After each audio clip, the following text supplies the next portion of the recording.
Alright guys, hope you all had a great weekend. Today I want to reveal some things that were not talked about in the stream with the new Gear game overhaul, as well as talk about something I'm a little bit concerned about after the devs revealed this huge update is coming as one package with new stuff to the game.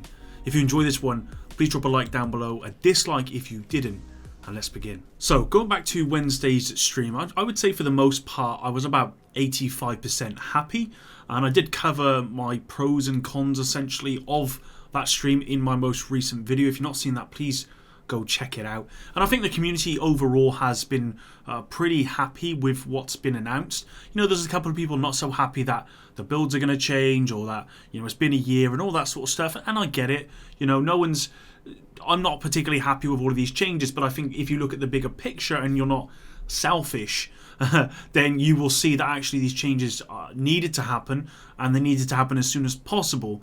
And the sooner the better, really. So I'm really happy with that. Now, if you didn't watch State of the Game on Wednesday, or you know, you just wanted to watch maybe a recap video like the one I did on Wednesday, then you probably don't know about some of the stuff. And I think it's important that we all know as much as possible before the new gear changes go live. So highly recommend you go check out my recap video or just watch the State of the Game so you're up to speed.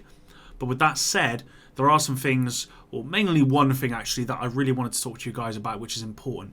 Now, on stream, the devs revealed that everything is being reviewed. You know, talents are now only going to be available on the chest and on the backpack, except for exotics, which will have talents on every gear piece. Those exotics are going to be reviewed as well, so they might have taken on different talents, or those talents might not be quite as good as they were before, or they might be better. We don't know yet, but everything has essentially been reviewed. Now, we learned that mods are only going to have one stat in this new gear game, but what the devs didn't reveal actually was that mods are only going to be available on the backpack, chest and mask, meaning not only are we losing, you know, 2 attributes from a mod, like a high-end mod for example, but we're also losing 3 mod slots as well. Now, this actually came as a bit of a surprise to me, completely honest, and certainly when I first heard about this on Twitter, I was kind of completely against it, because it just feels as though, to me, the game is really being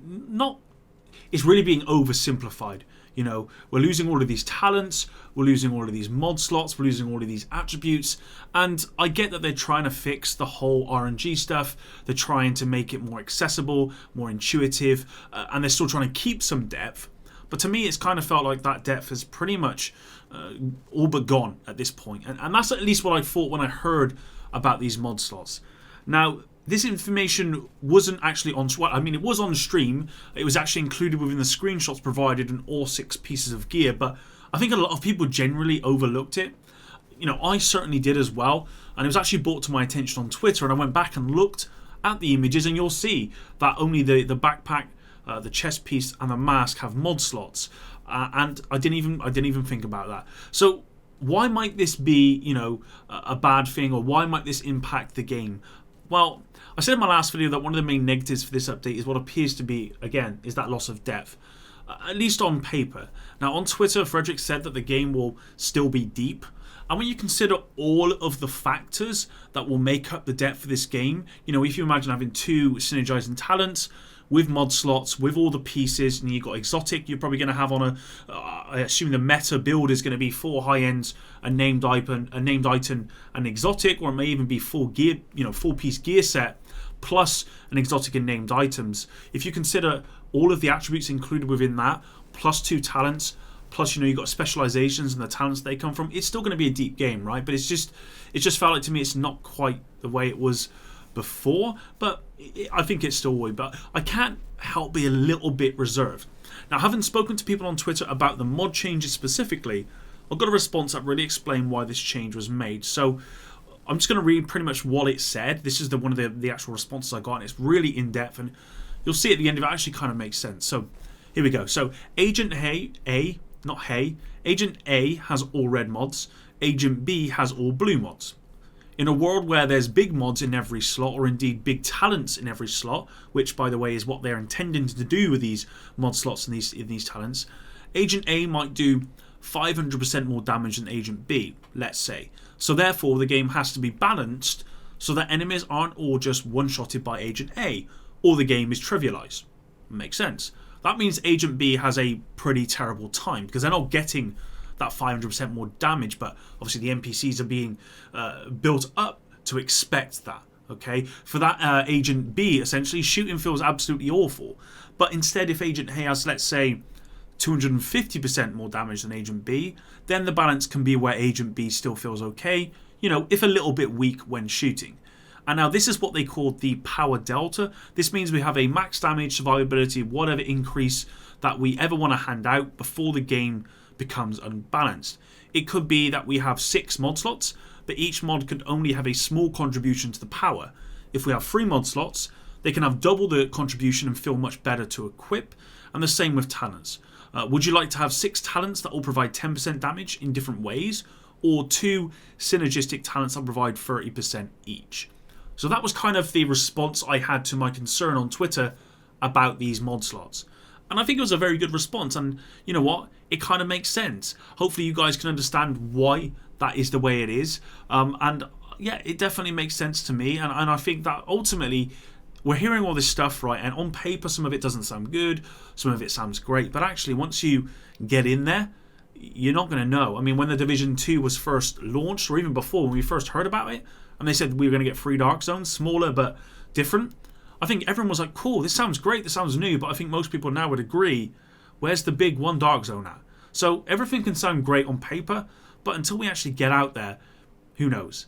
Now, once I hear more about these mods, like, you know, what attributes roll on them, because from my understanding, I can't remember off the top of my head, but I'm pretty sure I only know that crit hit damage is going to be on one of the mods.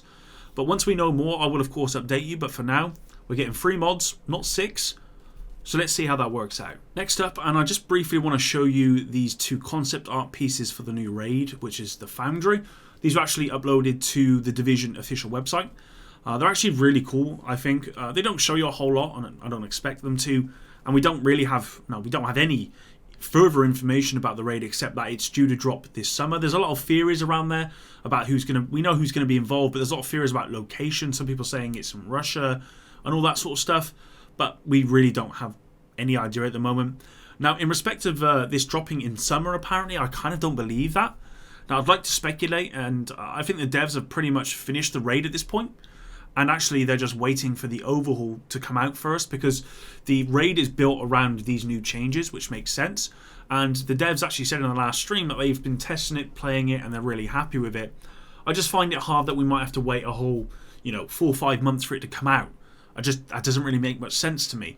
However, I guess it depends on whether it's going to come out on its own or not. I mean, if it's going to come out with lots of other content, then yeah, sure, summer's probably going to be the best time. But if it is coming out on its own, then I suspect it's going to be a lot sooner than that. Now, episode 3 is probably going to come out, middle of February, I would say. Yeah, middle of February, somewhere around that. And then we got the RPG overhaul, which is due to come out shortly afterwards. I would say probably a month afterwards, maybe middle of March, maybe even sooner than that. So if it's going to come out on its own, then it may well come out at the end of March, April time, really. And I wouldn't be surprised if it does. And the reason why is because the raid is going to be free for everyone. They've already confirmed that. And I highly doubt that they're going to release the raid with loads of other Year 2 content and just make the raid free. But they might do. Let's see what happens. Last but certainly not least, I want to talk about the new gear game and content drop. Now, the official Division 2 Twitter page has confirmed that the new gear game is obviously going to be available to everyone, and that makes sense. But the second raid is also going to be free for everyone as well. But the new content coming with the RPG overhaul, well, that's not been confirmed as being free yet, and I'm concerned it won't be. Now, I don't feel like we are entitled to free content for Year 2, although, of course, that would be great. But I really think it will diminish the effect of the update if only a portion of the community can use the gear for new content. And that's the portion of us who are going to pay. Now, I'm going to pay. There will be a lot of people that do pay. People who are generally sticking around for this game are probably going to pay. Because if you stuck around with this game this long, then you are probably a hardcore fan. So you're going to pay, right? But I just don't like that. Now, I think that for this update to really hit a home run, you need to make it... You need to make it for everyone. You need to make sure everyone can use the new changes with new content and not lock this content behind a paywall. The thing is, I know that's the best way for this RPG overhaul to come out. And I'm pretty sure the devs do, right? With new, free content for everyone, new replayable PvE content, new gear, new weapons, all of the good stuff. I just cannot see Ubisoft allowing this stuff, us to get this stuff for free, especially if this new stuff was planned to release anyway. If this is part of their year 2 cycle of content, it's no way it's going to be free. If it's extra stuff the devs have built on top of the planned stuff, then yeah, sure. But I just don't think it's that way. And I hope I'm wrong. I really do, because the game needs, win after win at this point. They don't just need one win, they need multiple wins. I'm expecting, this coming week's State of the Game on Wednesday to be a win. I'm expecting the week after that to be a win. And they need to keep building on those wins. So then to bring out, we got this great new RPG overhaul, you guys have seen it all, look at all of this stuff. However, for you to really experience all of that stuff and to grind all of that stuff, you're going to have to pay for the content at the end of it. I don't know, that doesn't sit right for me. And more important than anything, I'm not so bothered about the community. I'm not bothered about myself. I'm going to pay anyway, and I think the majority of the community will pay anyway. I just think that for anyone who's coming into the game as a new person, I don't know, I feel like that will put them off. I really do, and that's not what the game needs. What the game needs is not to put this new content behind a paywall. It doesn't need to be crazy stuff, okay? One new PvE replayable mode, a new PvP mode or replayable mode, whatever it might be. Some fixes to the Dark Zone, general PvP stuff, general PvE stuff. That's pretty much all we need with this update to keep us playing, okay? It's that replayable content. And then after that point, in a couple of months' time, then you can start charging for year 2, okay? But if you do it the other way around and you start charging straight away, along with this RPG overhaul coming out, I'd be very disappointed. And I think a lot of people will be disappointed as it as well. And you know what? I'm worried about it because I think it's going to happen. I really, really do. I mean, they've confirmed everything else is going to be free, but this is the one thing they've not confirmed is going to be free. So if any developers are watching this and you know for sure that it's going to be free, please say. It doesn't make sense to not say, unless, of course, you know it's not going to be. And that way, you're just protecting yourself, and that's fine. But at the end of the day, it's going to come out. So yeah, just let us know. We need to know. Alright guys, that's it for today's video. Hopefully you did enjoy this one. Of course, I am going to be covering Wednesday's State of the Game on the channel. We've got recalibration and skill tiers. Skill tiers, some of that I don't think anyone knows about, apart from the devs. I've seen a few comments from Frederick on Twitter talking about it, so I've got some idea about what it is, but not enough for me to make even remotest of videos because I could be way off. But looking forward to hearing about how all of that's going to change, especially stat storing, guys, which is what I believe it to be, is that if you've got a piece of gear and you want the stat off it to put it on something else, you can actually kind of get rid of the piece of gear, deconstruct the piece of gear, but keep the stat stored within the recalibration station, and that way you don't need to keep that piece of gear in your inventory or whatever. That's what I think's coming as part of Recal, and that's going to be huge, and that's going to be great news. But of course, I'll have it covered here, guys, so make sure you've got notifications turned on. Make sure you're subbed to the channel. With that said, yeah, until the next one, Epic out.